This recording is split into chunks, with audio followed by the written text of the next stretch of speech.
and today we will be discussing the Confederation of BC. The road to Confederation was filled with many obstacles, but in the end, it was a success. Before we get into more depth about this topic, my co-anchor, Teena Sutherland, is live at St. Thomas Aquinas High School to ask the students how much they really know about British Columbia. Teena? Hi, my name is Teena Sutherland. I am here today at St. Thomas Aquinas School in North Vancouver.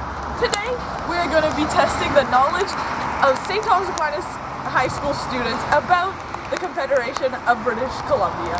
Follow me!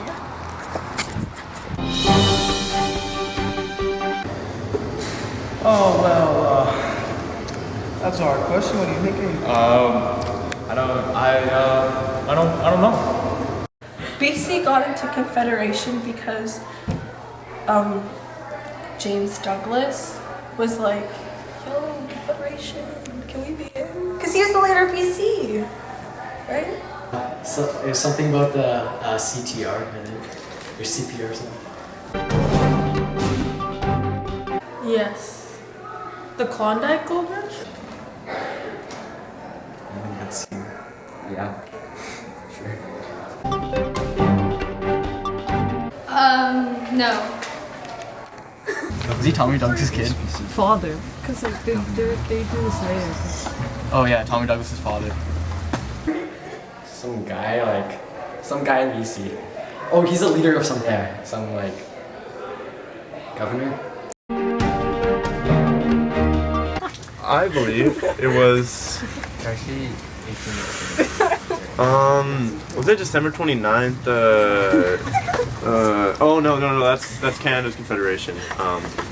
No, December 14th, 1842. July 1st or 4th, maybe. July 1st, 1867. 1871. 1871, July 2nd.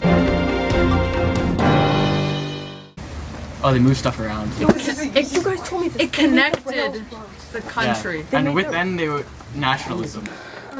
Because the Confederation of BC needed CPR. As you can tell, not a lot of people know about how BC joined Confederation. But back to you, Carla, in the studio. Thanks, Teena. British Columbia is soon to become 146 years old. But how did our beautiful province come to be? First off, the colony of Vancouver was created in 1848 to establish a British presence on the Pacific coast. With James Douglas appointed as governor, the colony grew rapidly due to the discovery of coal and mines near Nanaimo and Cumberland. Soon, this led to the booming success of the gold rush that started in California and made its way up to the Fraser River. It was an industry that brought in more than 10,000 men in BC. Let's go to Teena, who is live at the Fraser River. I'm here live at the Fraser River. This area used to be full of gold. This area caused conflict between the Salish people and the miners. They ended in a peaceful agreement. Now back to you, Carla, in the studio. From Teena's description, the gold rush was a very prominent industry for the economy of British Columbia. Once the gold vanished, the population declined and BC was in debt. There were many groups who were for and against joining Confederation. Confederationists supported the idea and wanted a responsible government. They also wanted the federal government to take over BC's debt. Anti-Confederationists wanted to maintain ties with Britain, and annexationists were in favor of joining the United States. Soon enough, the annexationists lost power due to the lack of support, and in 1869, Anthony Musgrave, who was Governor Seymour's successor, was able to convince anti-Confederationists to sign a petition. This petition outlined a policy of union and was sent to Ottawa. Surprisingly, the Government of Canada agreed to most of the terms listed, even promising a railway for BC within 10 years. On July 20th, 1871, British Columbia officially joined Canada. Now, let's go back to Teena, who happens to be live at the Canadian Pacific Railway. I'm live on the tracks of the CPR, which happened to be one of the promises that the federal government made to BC. In 1881, Port Moody was supposed to be the terminus or end of the CPR, but William Van Horn disapproved of the location and moved it to Vancouver. The people of Port Moody were furious and felt betrayed. In 1886, the CPR was completed, and in the 1900s, more than 20,000 people were in Vancouver. Oh, back to you, Carla, in the studio. The CPR is what saved Canada from American annexation. It presented Canada with new economic opportunities and allowed trade to expand and grow throughout the East and West. The Fraser Canyon portion was built by an American named Andrew Onderdonk. This portion of the railway was difficult and expensive to construct. Due to the budget, Onderdonk hired cheap Chinese labor to solve the problem.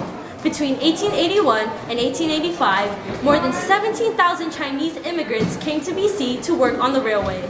Their line of work was very dangerous and hard. More than 600 Chinese workers lost their lives due to accident and illness. The Chinese were the largest non-European group to enter Canada. They were faced with the worst discrimination. To limit Chinese immigration, the government decided to introduce the head tax, which required each Chinese immigrant to pay $50 to enter Canada. Because of this discriminatory tax, it made it impossible for the Chinese to reunite with their families. Overall, the journey to Confederation had its highs and lows, but in the end, British Columbia became the magnificent province it is today.